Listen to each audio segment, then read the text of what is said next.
May I now call on the Honorable Secretary Cesar V. Purisima, Secretary of the Department of Finance and Commissioner of the GCG, to introduce the President.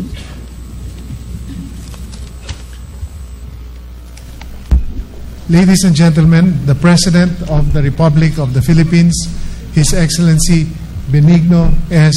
Aquino III.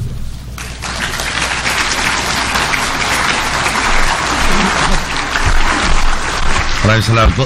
Mabuo tayo lahat. Vice President Jojo Marbinay, Senate President Franklin Drilon, Secretary Cesar Purisima, Secretary Florencio Abad, Secretary John Abaya, Chairman Cesar Villanueva, Senator Cynthia Villar, Representative Susak Dalan, Undersecretary Rosario De Leon, the National Treasurer, officials of and controlled corporations, fellow workers in government, honor guests, mga minamahal ko po kababayan. Talagang maganda ho ang araw at magandang umpisa sa linggon to. Mukhang marami tayo mapopondo sa lahat ng pangangailangan ng bansa dahil sa pagsisipag nyo. Kaya maraming salamat po ulit.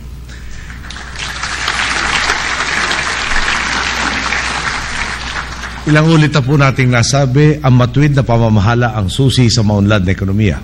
Muli na naman itong napatutunayan ngayong araw. At kung sino man magdududa at babatikos ay tiyak na nagbubulag-bulagan na lamang sa nagaganap na transformasyon. Meron rin ho yatang tulong ang PhilHealth para dyan sa mga nagbubulag-bulagan. Bawat taon na isasabuhin ninyo ang inyong tunay na layunin, ang maging tagapagtaguyod na makabuluhang serbisyo at malawakang pagunlad. Tapos na ang panahon kung kailan ang mga GOCC ay ginamit ng ilan para pakapalin ang sariling bulsa. Kung saan ang mga GOCC ay ginawang tambayan at parking space na mga kabarkada at alipores ng ilang makapangyarihan. Nagpatupad tayo ng report. Habang umuusad ang panahon, lalo natin pinagtitibay ito. Lalo natin ginagawang masigasig ang pagtatrabaho tungo sa pagbabago at lalo nagiging imposible na bumalik pa sa dating sistema. Naalala pa naman po siguro ninyo, noong nagsimula po tayo kung sino pa ang nagwaldas at nagbulsa ng pondo ng mga GOCC, sila pa ang pinakamaingay sa mga kritiko natin. Nagbato sila ng putik, nagpakalat ng kung ano-anong kontrobersya sa media. Ang gusto nilang palabasin, wala naman talagang mangyayaring pagbabago at mananatili ang kultura ng panlalamang, palakasan at katiwalian kahit sino pa ang maupo sa gobyerno. Sa araw na ito, malinaw na malinaw, hindi tayo katulad nila. Tingnan na lamang po natin ang kabuuang halaga ng dibidendong nailagak natin sa kaban ng bayan mula nang naisabatas ang ating GOCC Governance Act of 2011 na by way of commercial, tinulak po ng big man of the Senate, si Senate President Drilon.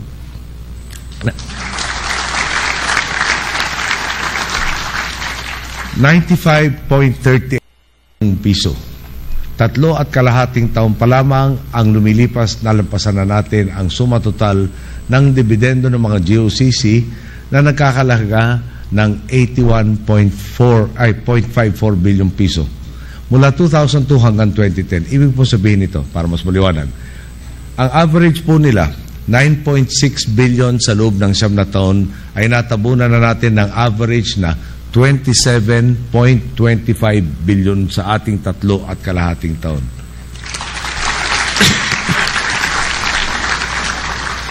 Ang tanong nga po ngayon, kung kaya pala itong gawin ng mga GOCC, bakit hindi nagawa noon? Napag-usapan tuloy namin ni Vice, sa kaya napunta yung difference sa mga 18 billion per year. At ngayon, nagagawa na natin to.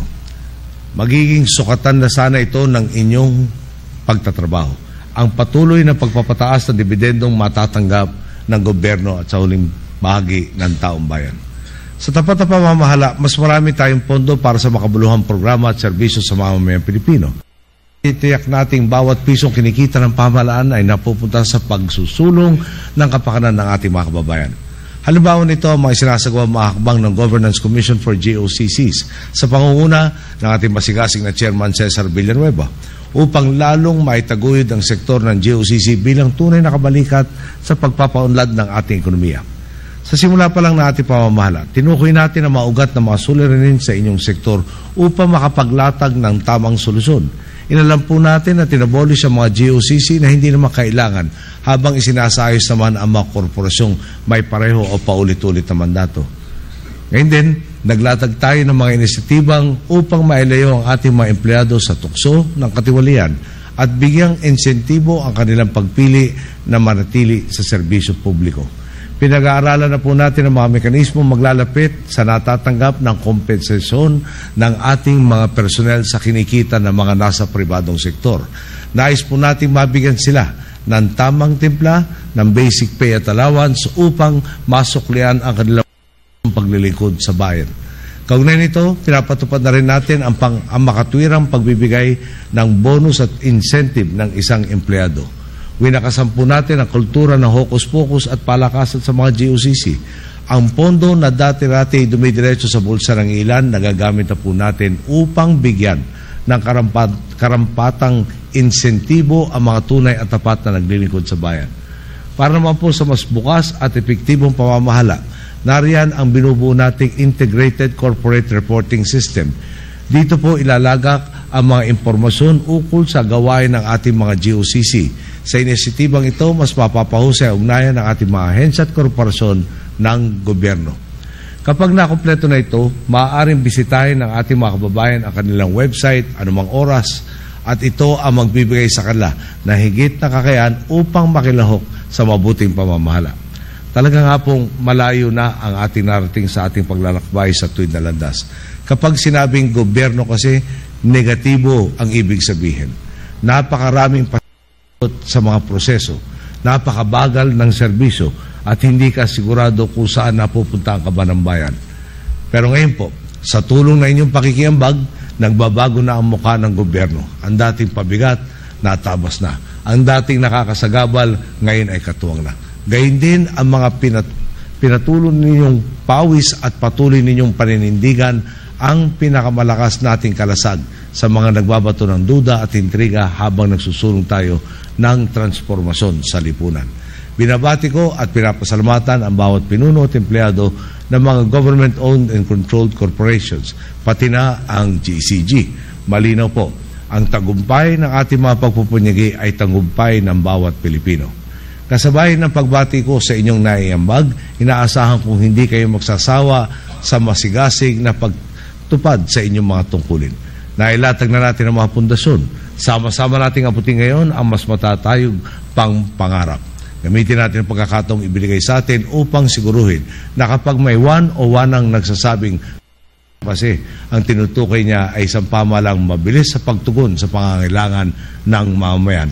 Matapat sa paglilingkod at walang ibang isinusulong kundi ang interes ng buong sambayanan. Magandang araw po. Maraming salamat po sa inyo.